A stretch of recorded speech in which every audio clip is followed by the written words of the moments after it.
पे जो ट्रांजिस्टर हैं वो शॉर्ट हैं, ये ट्रांजिस्टर शॉर्ट है, मैंने चेक कर लिए हैं, और यहाँ पे इधर भी शॉर्ट है। ठीक है, अब इसमें यहाँ पे लगा हुआ है ए 100, यहाँ पे लिखा हुआ है 4, ये 104 नहीं है, एक यहाँ पे 1104 भी कह सकते हैं आप इसे, 2578 भी कह सकते हैं। तो यहाँ पे दोस्तों इनकी जो इक्विपमेंट अगर मैं निकालता हूँ तो ये जो ट्रांजिस्टर है ये एनपीएन है और ये एक पीएनपी ट्रांजिस्टर है। अगर मुझे सेम नंबर ना मिले, मैं दूसरा नंबर लगाऊंगा तो क्या उसकी जगह वो बिल्कुल रेडी है। अब जैसे ये यहाँ पे 1104 है, पीएनपी ट्रांजिस्टर है, इसकी जगह हम 1943 ट्रांजिस्टर आसानी से लगा सकते हैं, हालांकि बिल्कुल लगा सकते हैं। जैसे ये 1943 ट्रांजिस्टर आसानी से लगा सकते हैं, कोई दिक्कत भी नहीं है, कस भी जाएगा, चल भी जाएगा, और दिक्कत भी नहीं आएगी, और एक बार में सीधा ही लग जाएगा। क्या ये बात सच है? तो ये 4 चीज़ अब वेरीफाई आपको करके दिखाता हूँ, क्योंकि यहाँ पे बहुत बड़ी गलती कर देते हैं मैकेनिक भाई, इसकी जगह दूसरा नंबर लगा देंगे, 688 लगा देंगे, 788 लगा देंगे, वो लगा तो देंगे लेकिन एक दिन 2 दिन बाद वो रिपीट आ जाएगी, या आप उनने 1940 लगाया, 5200 लगाया, फिर रिपीट आ जाएगी। रीज़न क्या है? इसकी इनपुट और इसकी इनपुट में डिफरेंट होता है। चलिए आज ये चीज़ आप बिल्कुल लाइव देख लीजिए, ज़्यादा वो बड़ी बात नहीं कहता मैं। यहाँ पे आते हैं क्रोम से, ठीक है।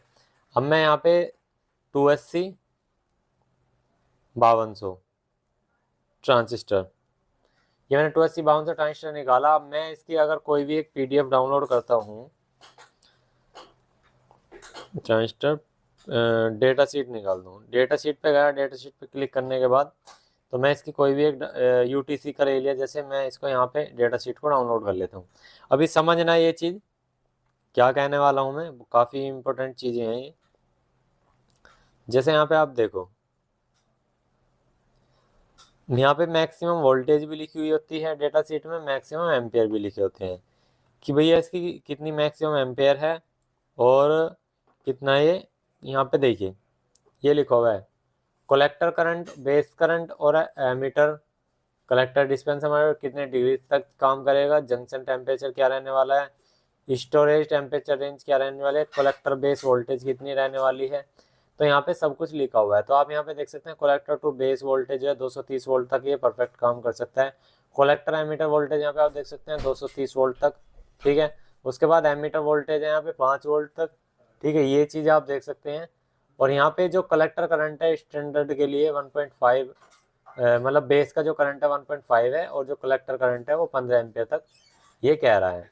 लेकिन ये जो वोल्टेज और एम्पियर है ना, ये मिनिमम और मैक्सिमम पे जा करके काम करते हैं, -55 टू 150 वोल्टेज तक, मतलब 150 डिग्री तक ये काम करता है। अब ये चीज़ें अगर आपकी सिमिलर किसी ट्रांजिस्टर से मैच करते हैं, जो भी आप ट्रांजिस्टर यहाँ पे लगाना चाहते हैं। अब जैसे यहाँ पे A1104 ट्रांजिस्टर है, देखो A1104 ट्रांजिस्टर, ठीक है। इस पर क्लिक किया हमने, डेटा शीट पे गए, और डेटा शीट पे जाने के बाद अगर हम इसके डेटा शीट को डाउनलोड करते हैं तो अगर हमारी यहाँ पे, तो देख सकते हैं दोस्तों यहाँ पे collector ammeter voltage peak voltage, मतलब पीक पे जो वैल्यू रहेगी 120 वोल्ट तक मैक्सिमम ये ले सकता है। उसमें क्या थी 230 तक थी।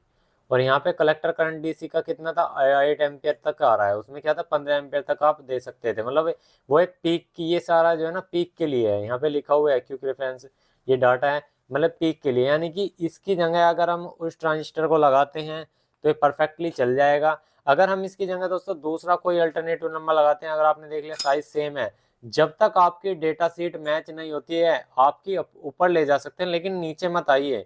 अगर आप नीचे लगाएंगे तो इसमें एम्पियर ज़्यादा होंगे और वोल्टेज ज़्यादा होंगे। उसका रीज़न क्या होगा कि आप एम्पलीफायर में मतलब रिपीट आती रहेगी। तो ये चीज़ आपको याद रखनी है, PDF सेम करनी है तभी आपको कोई भी ट्रांजिस्टर लगाना है। आपको NPN और PNP से मतलब नहीं है, और ना ही इसके साइज से मतलब है, क्योंकि एक छोटा ट्रांजिस्टर ये वाला भी 300-400 रुपये का भी आता है, और इस तरह का ट्रांजिस्टर 30 रुपये का भी आता है। तो डिपेंड साइज पे नहीं करता, डिपेंड करता है उसमें एम्पियर कितने चलते हैं और कितनी वोल्टेज मैक्सिमम करती है। तो ये चीज़ आपको अगर याद करके आप लगाओगे तो कभी भी रिपीट के केस नहीं आएगा। तो आई होप आपको दोस्तों ये वीडियो समझ में आ गया, तो लाइक कर देना, और जो चैनल पे ना सब्सक्राइब करना।